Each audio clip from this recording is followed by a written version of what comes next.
Hi, I'm Doug with Mansfield Plumbing. Today I'll be talking about what to do if your fill valve does not shut off and how to clean or replace the seal.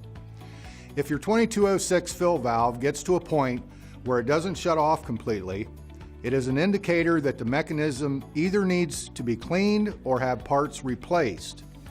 Over time, dirt or mineral particles can build up on or around the rubber seal inside your fill valve.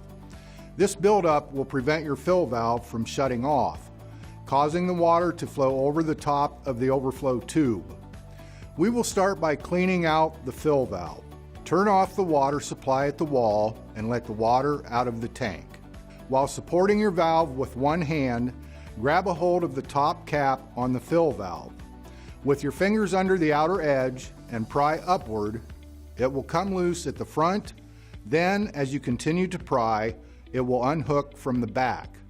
Set it aside. Again, supporting your valve, disconnect your adjusting screw by pushing it toward the large hole in the arm so it drops down out of the float lock assembly. Then, pry the adjusting screw toward the front of the tank to release it from the Y-arm mechanism. Holding onto the valve, place your thumbs against the side of the float lock assembly and push toward the back of the tank. After about a quarter turn, you will be able to lift the top white float lock assembly out of the fill valve. The seal is located on the underside. To get it out, you will use your fingertips or a small hand tool. Be careful not to poke a hole in it as you do so. Take the seal and rinse it off, both sides, making sure the hole in the center is clear of debris. Now, rinse off the white float lock assembly. Move the Y-arm back and forth to open up the hole in the center and let water run through. Place your seal back onto the post, pushing down with your thumbs until it is completely seated on this top white piece. At this point, use your hand to cover the valve while you slowly open your supply line. You want to get the water flowing up the valve like a water fountain. That will flush out the main tube of the fill valve.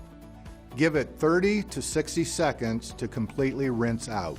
Shut your water back off and look inside the valve for any residual debris, small stones or rust that may be laying on this white ring, which is your sealing point. Pick out what you can. Once that is clean, take your top float lock assembly and with the arm facing the vacuum breaker, put it back into place by turning it toward the front of the tank. Again, support your valve while you do this.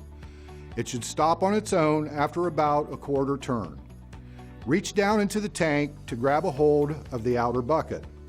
Lift it up and position the adjusting screw into the Y-arm by pulling outward toward the front of the tank until the adjusting screw slides into the groove of the Y-arm. Next, line up the screw head with the large hole and push until it snaps into place. The float should move up and down freely. Reinstall your cap by lining it up back to front and snapping it into place. Turn your water on and allow your tank to fill. The float mechanism will lift and the valve will shut off at your water line. You shouldn't have any water flowing through the refill tube. If water continues to flow through the refill tube, the seal will need to be replaced.